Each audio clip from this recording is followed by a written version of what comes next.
All right, Monday Fun Day. Welcome in another edition of the NBA Tip-Off Show on this Memorial Day. Joe Ranieri alongside, unfortunately, the only one left here today, Bryan Power in the house. It's a good thing Zeno was traveling. Otherwise, we wouldn't have had him here today. Always a pleasure there, BP. And was looking for you on the morning wager today, but I didn't see you. So I'm glad that you're on the NBA Tip-Off Show and you have an opportunity to be able to share your thoughts on this all-important Game 4 coming up here in the Eastern Conference. But before we get to that, big shout out to those of you joining us live here.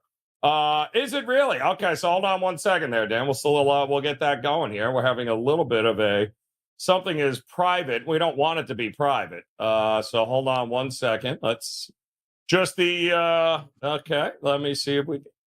Okay, all right. So those of you joining us on the Shorts Live, you're good to go here. Let me just make sure we can take this thing out of private. Nobody wants that to be private here. I can tell you that right now. So hold on one second. No. Except BP, who would much rather everything be private. Public. It's posted with there the we go. wager, done. so you can find it. Yes. My God. All right, there we go. I think we're live here. I think we're live. I feel like I've been in a 12-round prize fight already here. Yep, we're good. No, we're good. The corner. No, we're good, BP. Honestly, really, we want to thank you for showing up finally.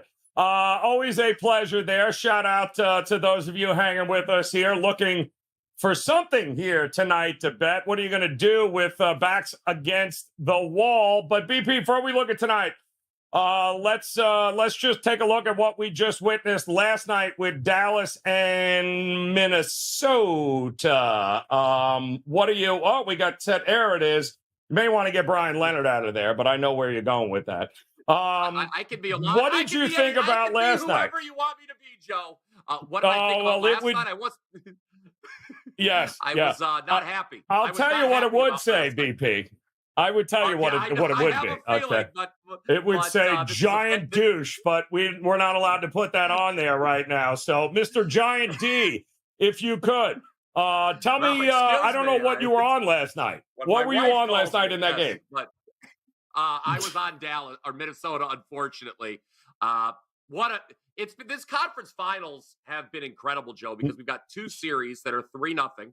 I believe there has never been a instance of both conference finals ending in 4-0 sweeps. Yet, if you look at how these three games have played out so far, they've been so competitive, right? Indiana certainly could have won at least one, if not two, in the East. And then in the West, Minnesota has had the lead in the final 5 minutes of all three games and is yet 0 for 3 against Dallas. Kyrie and Luka, it's a hell of a 1-2 combo. And I guess we might as well all start handicapping a Boston-Dallas NBA Finals, Joe, because as you know, no team has ever come back from an 0-3 series deficit. So, yes, it was a tough loss for me and my clients. A good weekend overall, 4-2 weekend overall. We are 3-0 in the series we're going to talk about today, the Eastern Conference Finals, but we're still hitting real well the NBA long-term, 32-15 last 47 in the NBA. So excited to talk game 4 with you. Believe it or not, excited to talk about you, even though I have been just verbally berated in the pre-show here. So no, that's when you suck. It comes along with the territory there. Shout out to Eric D. Catch you slipping in the house. John Divided Don't Hide It. Finley Toppin in the house. Always a pleasure to see you guys. Daniel Patrick here. Duxling in the house here today. And we got a game 4 coming up. Celtics Pacers. And boy, oh boy, they were so close to taking it down, the Celtics again. In fact, seems to be a theme this playoff, does it not, BP, where we've got these young teams filled with maybe some overachievers, and the playoffs are obviously a different animal, right? You get to the fourth quarter and you just can't close the deal. Minnesota is going through that right now. Indiana certainly going through it. This should legit be 2-1 right now. I mean, let's all be honest. This should be Indiana 2, Boston Celtics 1 heading into a game 4. But inexperience will do that to you. Instead, it's 3-0 here tonight. I'm seeing 7 and a halves. It's been bouncing back and forth. There was 8 this morning, went back down to 7. Now we're starting to see the buyback again a little bit, 7.5 with the Celtics, 222 and a half in this one. BP, what do you think we're going to get here in this all important closeout game? Yeah, look, I'm with you. Like I said, Indiana very much could be up 2-1, but they're not. And I worry about their psyche, Joe, coming into this game here, because I thought game 3 was a worse gag job than even game 1 was. I mean, the fact that they lost that game when Boston took the lead, I said, what has happened here? I couldn't believe it. I mean, when they were up 8, it looked like it was wrapped up and it was going to be 2-1. It's a whole new series. But here's the deal. Indiana, as you and I talked about on Saturday, they came out hair on fire despite no Halliburton, and they got their 2-point efficiency was through the roof. They shot 41 of 69 inside the arc in game 3. And now they were terrible from 3. So even if they're not as good from 2, they can make it up with some better 3-point shooting. I think besides Nembhard and McConnell, everybody else combined to go 0 for 11 from distance in the last game. But the problem is for Indiana, Joe, Nembhard, a career effort. He has 32 points. He couldn't miss. If their 3-point shooting was going to improve, that's Halliburton, right? And if he can't go, I don't know. I'm a little worried. I thought the number was too high for game 3. It's basically the same now, but I am worried about Indiana's psyche coming into this game because they know no one's come back from 0-3. And as well as they've played, I don't know, man. Boston is averaging 124 points, and they're not even shooting the 3 well. So, again, it's been a theme every time you and I have talked about these games. Whoever you like tonight, bet the over on the team total because it's going to take a lot of points to win the game, obviously. Yeah, I would say it's a hell of a job by the scheduling of the NBA, too. I think Seth brought that up. Shout out to Seth S. in the house here as well in the chat room. Whoever thought it'd be great to set it up so we have to go like 2 months without any more NBA once both these series get swept 4-0, because I don't believe the NBA final starts until next Thursday. If I'm right, BP, I think. It's a while, yes. I would. Yeah. It would be like a month and a half off here if both Boston and Dallas end up handling business over the next 48 hours. So this might be tomorrow might be the last basketball game we get in a little while here. But having said that, let me play devil's advocate. Isn't there a path for, and we've seen Boston, they haven't necessarily done it yet, or it hasn't cost them a game yet, even though, again, this should be 2-1 in many aspects when you watch those games there, if it wasn't for the inexperience of Indiana and them throwing up all over themselves. Can't we say, hey, listen, this team has shown they're resilient? We've already seen the quotes coming from Carlisle, who basically acts as if, these guys are going out there going like West Side Story. It's going to be the shark. They're just going to go out there knifing guys and being like, we ain't laying down. We're going. All right. I expect a full fight from Indiana here tonight. Now, whether or not that's good enough is a different story, but we still haven't gotten that shit the bed game from Boston yet, and they're notorious for it. So would you put it past Boston to be like, nah, fuck it, we don't win now, we'll just take them back, we'll beat the crap out of them at home anyway, we're heading there as it is, what's another game, right? I mean, you can make the argument that Indiana is not going to lay down here tonight. You could, and I think what Indiana needs to hope for defensively is Boston coming out lackadaisical, settling for mid-range jumpers on offense, not attacking the rim. The problem is, why would Boston suddenly forget about attacking the rim? They've had so much success through 3 games. And another thing that I really like that Boston's been doing, we talked about this before game 1. Indiana, for all their defensive flaws, was number 1 in the regular season in fewest number of 3-point attempts allowed. They are pretty good at running you off the line. Unfortunately, in this series, Boston is averaging 42.6 3-point attempts per game. So the one sort of strength we've seen from the Pacers defense hasn't been there. So when you're attempting that many threes, Joe, it doesn't matter if you shoot a great percentage because Boston's making still 15, 16 threes per game. So even if they're shooting 34%, that's okay. They're basically out-mathing the Pacers, right? That's what we saw in the last game where Indiana was unbelievable inside, but Boston was just making enough threes that they were able to stem the tide. So, yes, Indiana still, I think, should be able to find offensive success in this game because, it's been unbelievable shooting going back to the end of that Knicks series, right? Last 5 games, Yep. I think Indiana shot over 50% every single game. So, yeah, I think offensively they should be fine. I do just worry about a second game without Halliburton. They weren't hitting threes. They weren't attempting a lot of threes last game. Is that where they come up short? Probably is my thought. Yeah, I mean, obviously, do they have enough to get it closed? And the only reason I bring this up, EP, is because if you're thinking about backing Indiana, early's probably the best way to go about it here because they've shown absolutely no ability to close.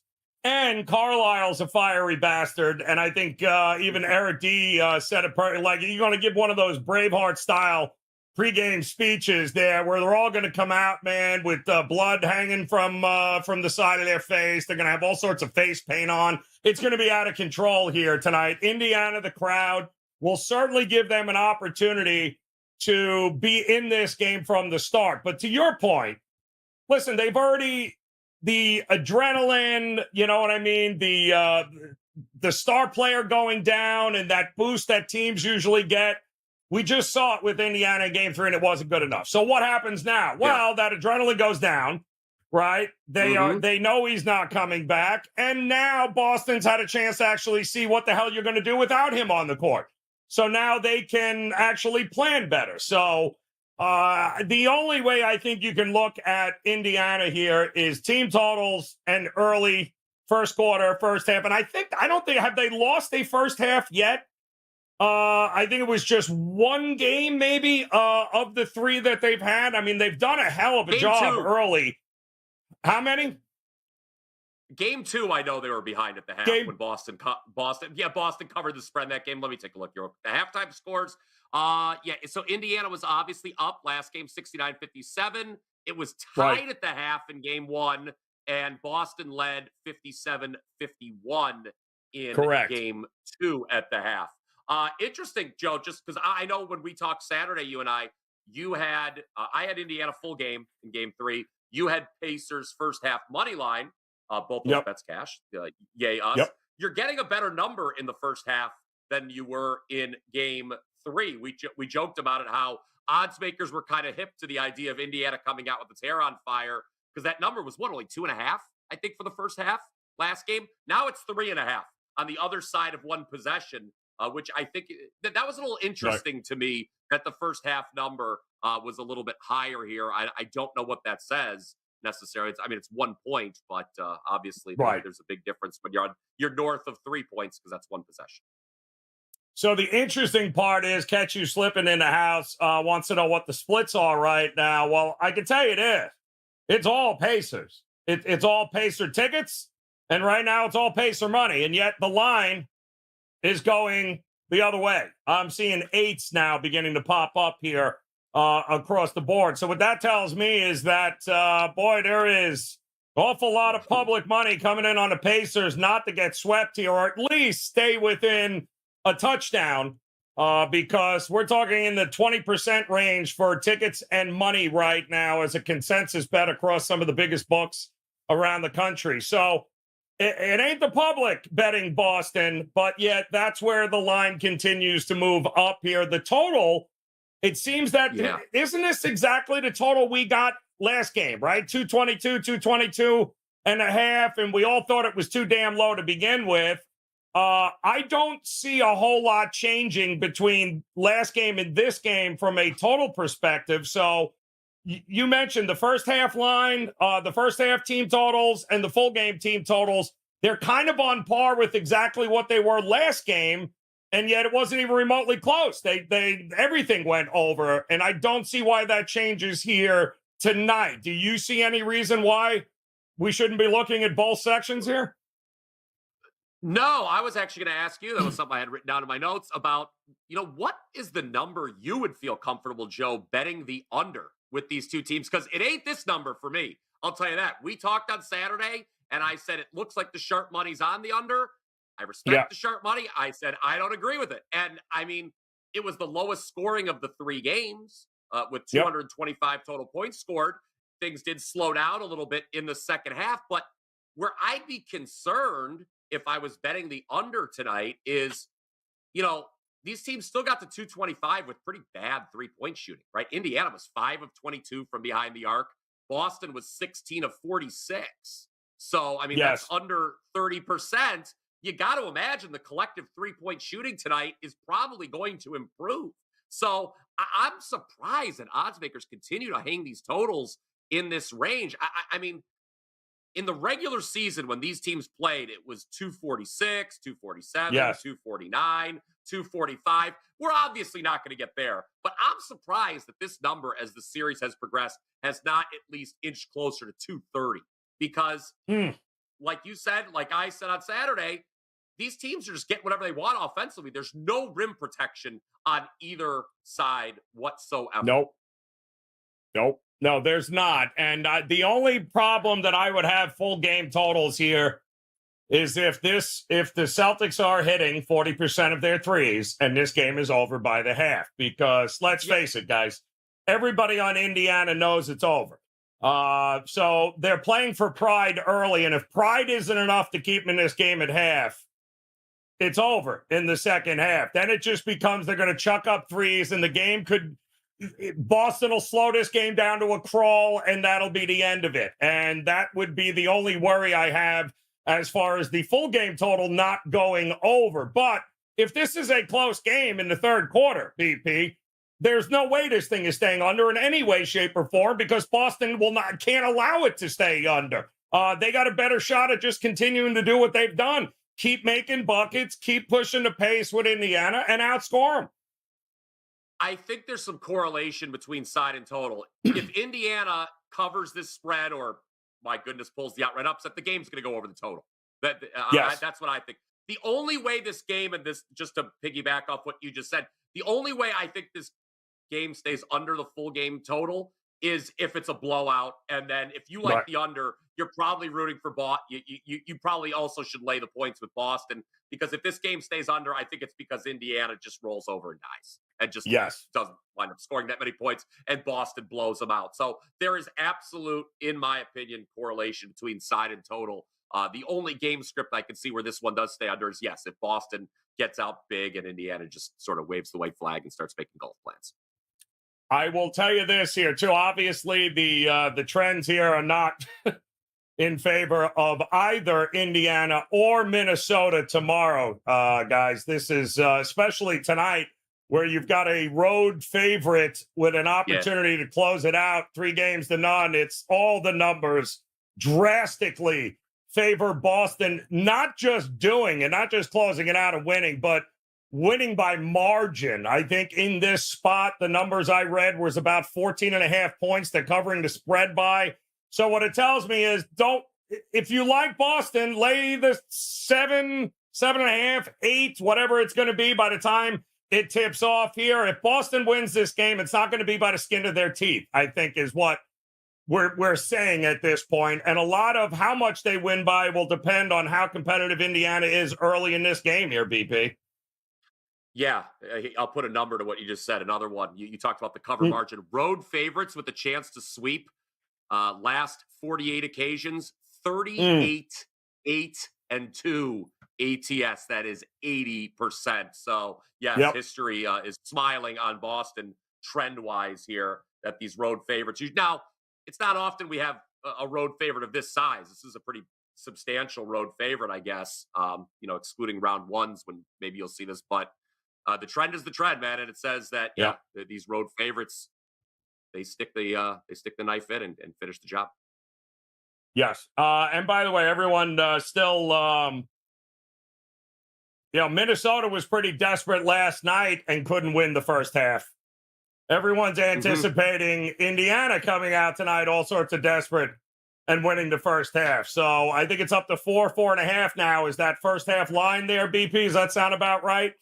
It's what it's been trending at most of the day. Yeah, DraftKings has it at 4. I'm showing right now here, looking at the WagerTalk odds screen. I'm still seeing some 3.5s actually as well on that. But yeah, yes. I think it's trending that way, which again is interesting that the line would be moving that way, given that kind of the mindset you and I talked about earlier, which is going to be the mindset probably of a lot of people. That Indiana's only chance is a good start, and if you see the line moving that way, that's probably not a good thing for Indiana, quite frankly. And Boston, by the way, with the chance to close out as a road favorite since Jason Tatum came on board, 5-0 straight up, 4-1 against the number. So they're responsible for a little bit of that 38-8-2 trend I mentioned earlier.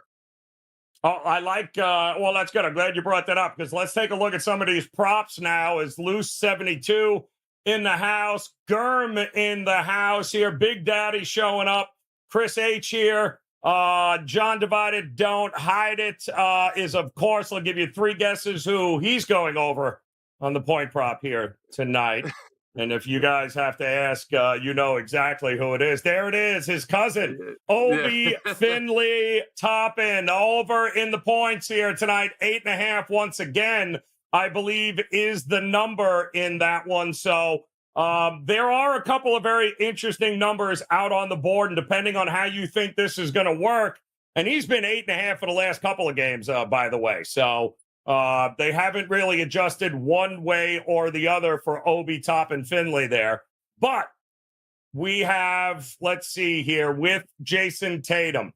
His point prop, I believe, 29.5, which is exactly what we had him at last game. In this one, too, 29.5 points. So what you're telling me is, historically with Tatum, if there's a closeout game, we want to back him over in as many spots as possible. Is that what you're saying here, BP? Yeah, and I would back him over this point total. I think there's a good opportunity for him to, put up a big point total. It's interesting that, I'd heard some chatter, from Boston fans, those who follow the team really close, that it's when Brown has the great game that they're really hitting on all cylinders. And if you look at the 3 games in this series, that's true, right? Boston's best game came when Jaylen Brown was the leading scorer. Now, I'm not saying, if Tatum goes over this total that Boston's in trouble by any means, certainly not. But I expect Tatum to have a big game, and I actually think he probably goes over 29.5. The most interesting player prop, though, to me, Joe, is Nembhard after the career best effort in game 3. Even if he regresses, I think him going over his point total and point plus assist total is very doable. His point total is only 15.5 tonight.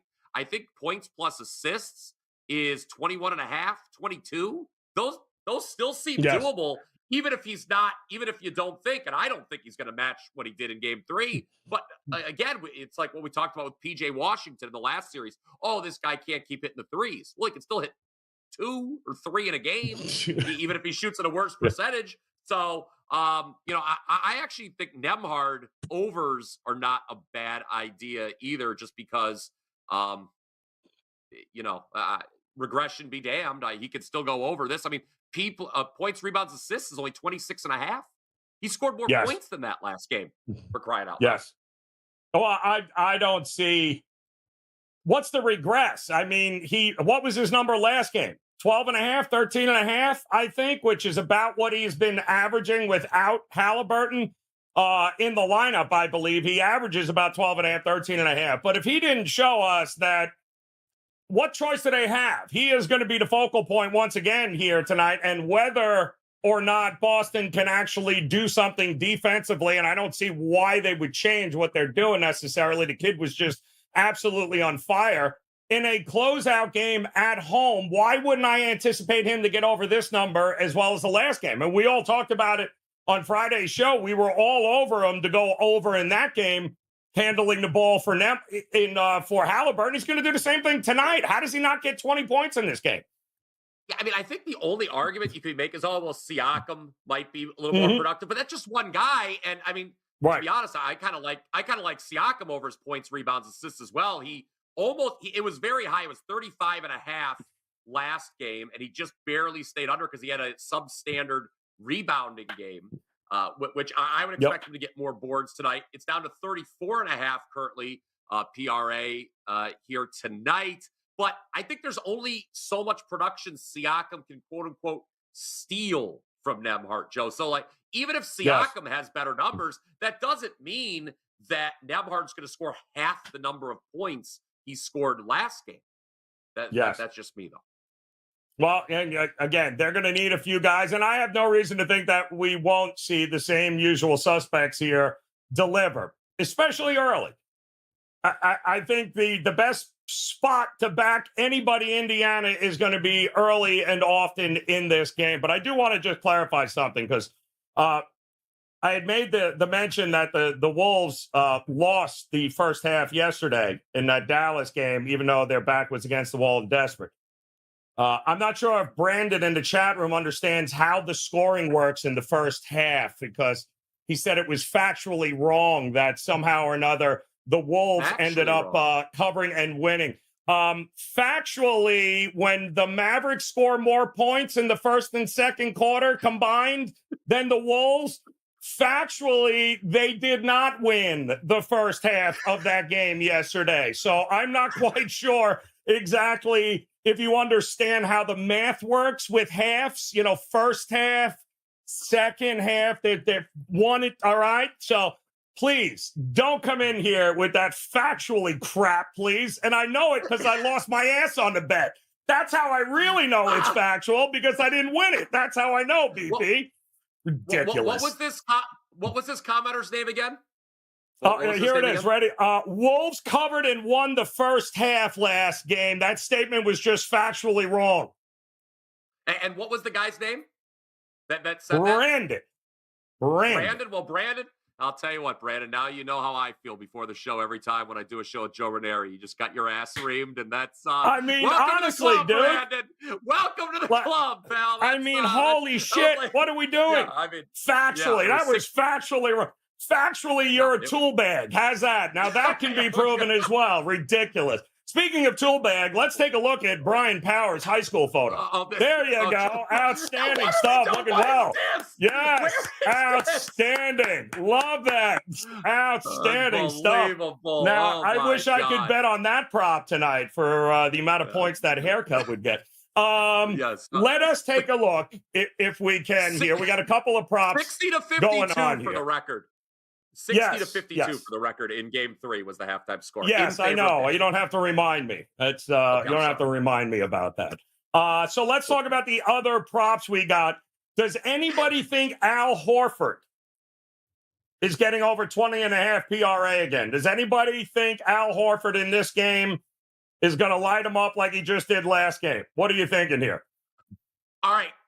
Shame on me, because remember in game 2, you and I did this show together talking about game 2, and I said, hey, Al Horford has the volume from threes is crazy. I would take over 2.5 threes at plus money. And well, he did nothing in game 2. And then it turns out I was a game early, because in game 3, 7 for 12 from 3, Al Horford.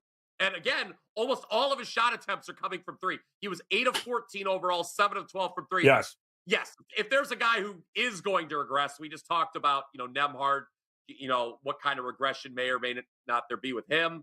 Al Horford is not going 7 for 12 from 3 again tonight. There is absolutely no way. It's pretty crazy. Indiana was in a position to win with a game like that from Al Horford. You would think if Boston's getting those kind of numbers from Horford, they should be running away with things, but they were not. They needed every bit of those 7 threes. But 23, 5, here's the deal. Is what he had. He is going to be wide open again. He is they are not adjusting to take away Al Horford from the perimeter. That is not going to happen. So you are really just banking on whether or not, to me, he'll get enough minutes, and that this game will be close enough, long enough, that he'll stay in the game and have that opportunity to get up and over if you're playing the over on Horford. Otherwise, and by the way, they are continuing, the rumors and the reports are that Porzingis may give it a go here tonight. If Porzingis goes, that's less minutes for Horford. He's not going to be out on the court, so that's less minutes for Horford here tonight. So I'd be a little bit weary on Al Horford having another big night. No doubt he is going to be wide open with those threes again. But the question is, do we think he'll have enough minutes to collect them? And if Porzingis goes and gives it a shot to try and get his legs under him, that's just going to cut into his minutes here, BP. And if I'm Boston, I don't know why you're even thinking about playing him. What's the point? I don't. I would not. I mean, you've got to think you're going to win. I mean, why rush him back for one game like this? And then you're going to be, like you said, the finals don't start till next Thursday. So, I mean, I guess you just want to get him a little bit of game action, but that's kind of a weird spot to do it in, just one game followed by another long layoff. To me, I would not play Porzingis. I mean, we know their rim protection stinks without him. Yep. I mean, so that's the argument to play him. But correct, you've proven you can beat this Indiana team even with the substandard rim protection. So, yeah, I don't really see a need to rush Porzingis back onto the court tonight. But your point is well taken. If he's out there, that is less minutes for Horford, a guy who is getting these open threes, but he ain't making them at the same rate he did last game. No siree. And he's not taking any twos either. So if he's missing his threes, he's not going over any props necessarily because he's not looking to go to he's the one guy not looking to go to the hoop at all for Boston. What are we doing with TJ McConnell? And Bill McDonald says it right, too, by the way, supposedly to help his conditioning. And I get that. I don't think he's going to be playing a very long time, but there may be a couple of minutes in this game in which he does take the floor, which Horford will not be on the floor. So I just think it correlates as to whether or not you think, and quite honestly, Horford may not be on the court a lot in the fourth quarter if this game goes the way some people think it might here. There could be less Horford minutes here. There won't be less minutes for TJ McConnell. What are we doing with him? The kid has been playing absolutely balls to the wall, man. 21 and a half points and assists, I think, is what I saw with him. And I don't see him and Nembhard. I don't see any reason to fade these two guys in this spot here at home. I don't see any reason that they can't get over their point totals, the both of them. Yeah, I mean, even if they aren't quite as productive, it's the same thing, right? They can still go over these numbers. He had 23 points on 10. Granted, it was on 10 of 17 shooting. He was out of his mind, much like Nembhard was. But, I mean, if it's a lower point plus assist total than he had points last game. And he was here's another thing, too, with McConnell. He was a big contributor on the glass, 9 rebounds. Yes. He was the team leader. He was not the team leader in assists. He was tied actually for second most on the team, but he had 6 assists still, only trailing Nembhard, who had 9. The Pacers, they had some great ball movement in that first half. I mean, you look at some of these assist totals. They had 3 guys with 6 assists in that game. Yes. So I mean that's the thing. So that's 38 McConnell had PRA last game.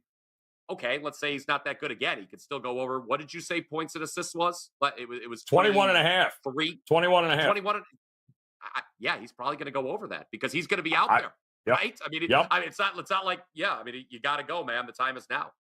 I agree. I think him and Nembhard are definitely going to be overplays for me here tonight. Too risky with Horford, depending on what the game flow is going to be and whether or not Porzingis sees some floor time, which reports are that he may very well be doing that. I think those guys are absolutely going to be must play. How about Turner? Another interesting cat here tonight, because what are we going to do without good old Miles Turner here? He is a guy that's got to come up big as well. No, 17 and a half points. And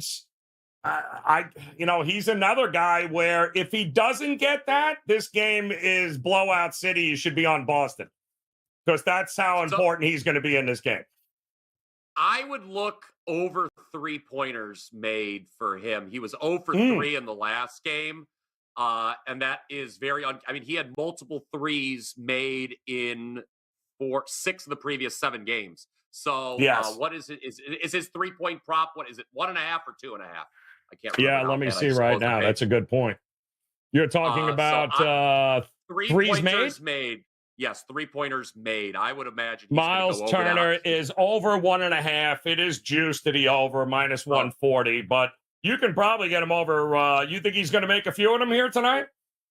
Yes, absolutely. I mean, he only attempted 3, which was odd. I think there's just going to be more volume in this game from Yes. Turner. And you're right. He has to contribute for the Pacers to have a chance tonight. So I would look at Miles Turner over 3-pointers made coming off a rare 0-4 in the last game.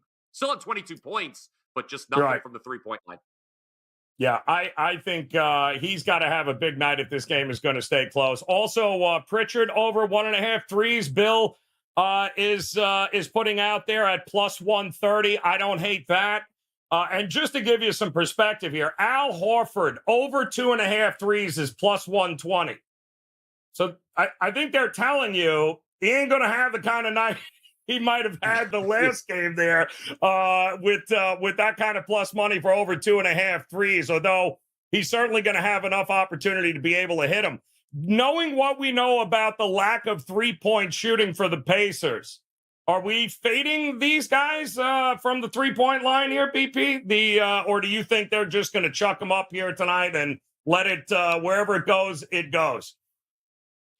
Other than Turner, probably yes. I mean, like I think Turner is gonna like I just said, is gonna have some attempts, and he's gonna have multiple makes in this game. The rest of the team, like I said, you take out McConnell, you take out Nembhard. The rest of the team was 0 for 11 from 3.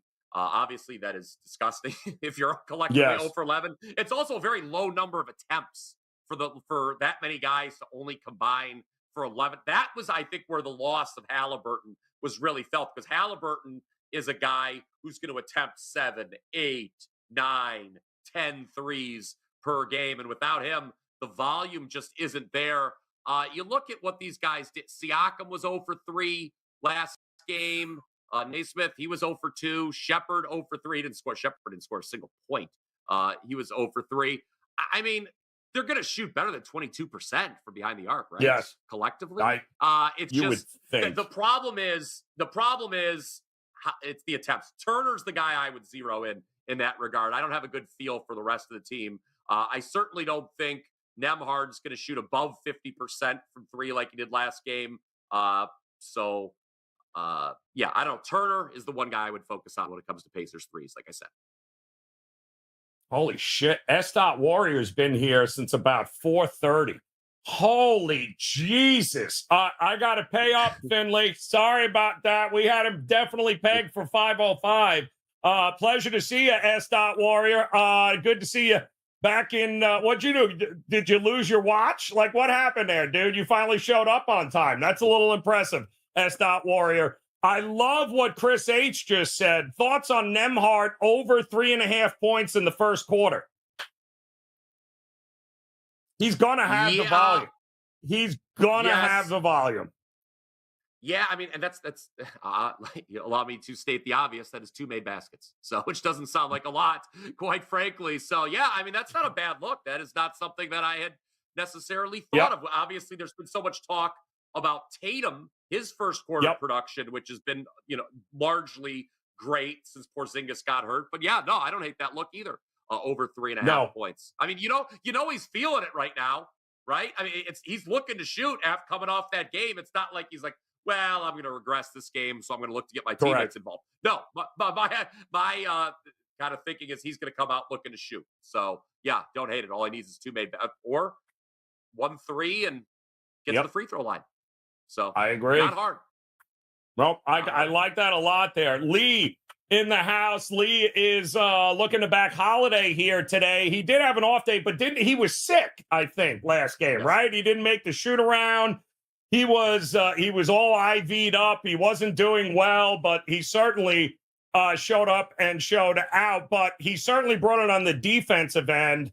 I know a lot of guys that were backing him for steals in that last game, over 1.5 steals, and that obviously worked out pretty well in their favor, especially with the big one at the end there. Are we trusting Holiday here to get it done tonight? Let's see what his points prop is.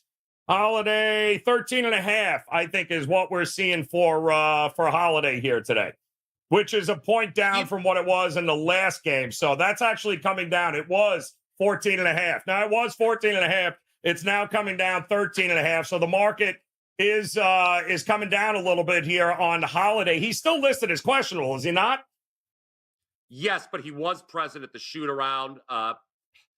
How much you want to back him, I guess, only he knows and the team knows how healthy he is. I mean, sickness can be, obviously a major issue, but he's a guy I would look to back in the 3-point market. Maybe he's coming off a terrible 1 for 6.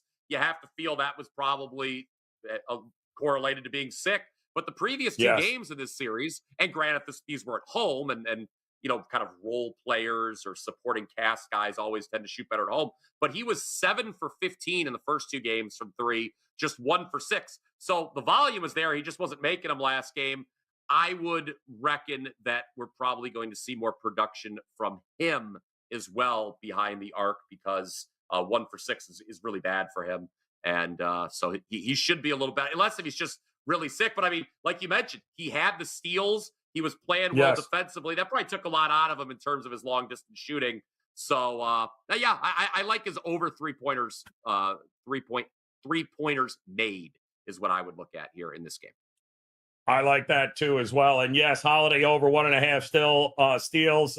Bill has there also. I believe. I mean, we have not really talked much about Derek White, although he's been a big part of what's been going on here the first in a couple of games here in this series. I think he was MIA game 1. But I am seeing 15.5 points in this game. Assists 5.5 is what Germ is saying here for him. Might be a pretty good look too. You got to imagine, if this is blowout city, Derek White's going to have a monster game. 20.5 points and assists is what Chris H is looking at here. I like the assist total for sure, over 5.5. He has hit that in 6 of his last 9 games against the Pacers. And the average overall has been 5.5.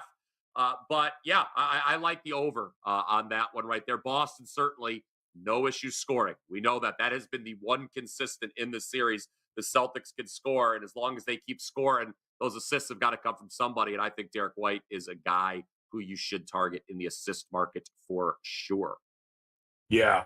And, of course, Jaylen Brown, that number hasn't moved. I believe he's still 25.5 points in the game. So is it Tatum or is it Brown? Which one are we backing here tonight in the closeout game, BP? Who you feeling, Brown or Tatum? Because Brown certainly have done some of the heavy lifting in this series. Is it Tatum time? Is it Derek White and Tatum kind of game? And just like we saw Luka and Kyrie yesterday? Before game 2, I said it was going to be Brown. He had an unbelievable game 2. I'm saying Tatum tonight. This is, I think Tatum wants the ball. I think he looks to close. I think Tatum's going to have a really, really big game. I think he should have, we talked about earlier, I don't think he's going to have any problem going over his point prop. And if he does, obviously that eats a little bit out of Brown, his production. So, I mean, obviously we've seen with Kyrie and Luka, you could have 2 guys that go over 25 points on a regular basis. But, Boston has a few more guys, a little more contribution beyond the top 2 than what Dallas has. So I wouldn't feel as comfortable going over Brown on his point total, just because I think this is going to be a Tatum game more. So I like Tatum over more than I like Brown tonight. Let me see here. To record 3 plus threes made. Who's got the best shot at doing it here tonight? Jaylen Brown is nearly 2-1, plus 200 to make 3 threes. He going to take him. What's Miles Turner? What's Miles Turner? Miles in that? Turner is, let's see, to make at least 3. He is also plus 200. Oh, I thought we were going to get better. Nembhard is over 200. See, this is my thinking, right? Is Nembhard going to be forced to chuck up threes in the second half? Yeah, and like we said, he's feeling good about himself right about now. He might just come out and look to take them, and not just in the second half when they're potentially playing come from behind. So, I think Miles Turner again might be my favorite out of that bunch. I think what's Holiday? What's Holiday? Oh, that's a good point too. He is plus 150. He's plus 150. Oh, wow. Mm-hmm. Wow. So they're kind of feeling what we said earlier about some of these guys having bounce back nights from 3. Because I was hoping we were going to get a little fatter odds on some of those guys. So I feel better again about those about going over the 3-pointers made. Everything we've talked about earlier, given that these guys are only plus 150, plus 200 to make Yep. 3. All right, so let's take a look here. Once again, Turner's going to break down, says boo. Miles Turner offensively well, I know it's unfortunately it's going to happen. Fishbone in the house, Nemhard, 20 or more points. I don't think it's a stretch here, Fishbone. I know the room might be split, the chat room might be split here, but you're talking about a dude that just dropped how many in the last game? 30 plus, and he is going to be the main focal point of this offense tonight. Plus, guys that are usually feeling it like this, they're stepping up in big moments. I would be shocked if he doesn't get at least 20 here tonight. And his prop is only 16.5. So if you're looking for over points, you're thinking he's over 16.5. No problem here tonight, Nemhart. He has got to be big again with no Halliburton in a lineup. And I mean, what exactly if you're, if you're Indiana, what the hell are you changing? What are you doing differently than what you just did last game here, BP? Well, I mean, what sets are you running differently? You were this close to actually winning the damn game and you couldn't close it out. So I don't know that anything is going to change here in this game tonight. There's no reason for them to change anything offensively. I mean, like I said, it's been 5 straight games above 50% shooting for this team. I think it's actually been a record stretch of shooting we've seen for any team over the last 5 games. Yep. I think I read earlier today that's how good their shooting has been. I mean, they were shooting close to 70% in the first half. So just keep attacking the rim. Boston doesn't have a lot of production. Hopefully you hit more threes than you did last game, and they can stay in it and at least keep, pushing Boston to keep going. And if that's the case, again, if Indiana's scoring, Joe, I don't see any way that this game doesn't go over the total, because both teams they get what they want offensively. Yes. So if Indiana stays in it, this game's going over the total, in my opinion. Yes. So first half, once again, total 114.5, 115.5. We got every bit of that in the last game, did we not? Well, we got 117 points in the first half last game, 117. Oh, I'm sorry. Indiana's averaging 117 points in the first half. That's what their games are. So they're going to get their points early and often. They've always done that, BP, right? So we looking first half over, team totals over. What is the Indiana team total here, by the way, in the first half? If you're looking to back them, 55 first and a half. So it's exactly what it was last game.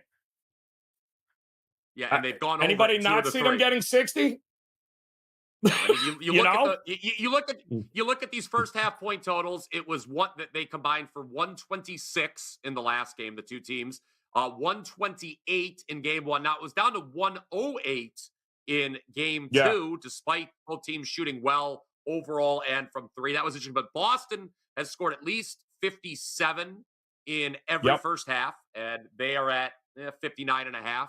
So right under. But Indiana has scored 69. They scored 69 in the first half last game. They scored 64 in the first half in game one. So it was just kind of that curious game two start where they had 51 points. Again, if you like Indiana, if that's the side you like in this game, I would bet them over their first half team total. Because how are they staying in it, Joe? I think we've beaten this one into the ground. Indiana's staying in this game with scoring. So if they're in it, if they cover the first half number, they're going over 55.5 for sure. They are averaging in the 3 games in this series, guys, nearly 150 possessions in the first half. Think about that. They're averaging 150 possessions in the first half. They are going to have more than enough opportunities to get this thing to fly. 60 points it's just a matter of how much over 60 they're going to get with that many possessions in the first half. 66% is what Indiana is shooting early, and nearly 60% is what Boston is shooting early. I don't think anything changes. Everything over to me early. Boston team total over, first half over, Indiana team totals over. there is going to be an opportunity, I also believe, if you don't want to lay the 7 or 8 points with Boston. If Indiana comes out and does their thing early again, you will have an opportunity to jump in on Boston at a much better price. We have in all 3 games, if you've been patient enough, you've been able to get Boston. You didn't have to worry about them not covering because you got them at a much better price in game in that last game, especially heading middle of the third quarter into the fourth quarter. So keep that in mind. You don't have to run. I personally think the second half could get very ugly. And you said it. What are they shooting from 3 now in this series? What are they averaging? Boston or Indiana? Boston. Boston is they're shooting right around a little bit above 35%. They were 16 of 46, 15 of 37, pardon me, and 15 of 45. So the volume is just through the roof. I mean, that is a ton of attempts. But they're averaging, they're making about 15 makes per game. Right there. It's just that they're not shooting their normal percentage. Their normal percentage, I believe, is closer to 38 for the year. Yes, 38.6% is what they shoot for the year. So, if Boston, with that volume, Joe, if they start shooting at a higher percentage, then it really look out, Indiana. I think Boston can hang a massive, massive number on the board because we've seen they're averaging 124.3 points, Boston, with subpar 3-point shooting. So imagine if those threes at that kind of volume start going in, they could get to 130 tonight, no doubt about it. Yeah, listen, and my point is you don't have to have Boston shoot any better than that and this thing is flying over. You don't have to, you don't need some sort of exceptional night from Boston from the perimeter in order to get this thing to fly over the total. So I also think Boston just watched Dallas basically stick a fork in Minnesota last night. And I doubt very much that Boston, who has now been in this spot how many times over the last 5 years? The last thing they want is to have to play another game against Indiana. They want to get ready for the finals. They're ready to punch their ticket. This is, again, where experience plays a huge role in the playoffs this year. We're seeing it in the other series. And I think you're going to see it again here tonight, unfortunately. I think it's going to be fun early, but ultimately I think Tatum, Brown, and company are just going to take this game over late, and that's going to be it. So, but history tells us, BP, if you like Boston to close it out in a sweep, don't be scared of those 7 points because they're going to cover the 7 points. 38, 8, and 2 against the spread is what road favorites are with an attempt to sweep last 48 tries. So, history suggests you don't need to worry about the points. I know the point spread obviously is coming to play in 2 of these 3 games. But, the trend is the trend, and it says it won't come into play most likely tonight. I think the drama, the second half, because I concur with you, Joe, I think this series is over. I think the drama in the second half will surround the total because if this game does get out of hand, then all of a sudden I think over bettors are going to get a little sweaty because all of a sudden the number of possessions will decrease. Boston's going to work the shot clock.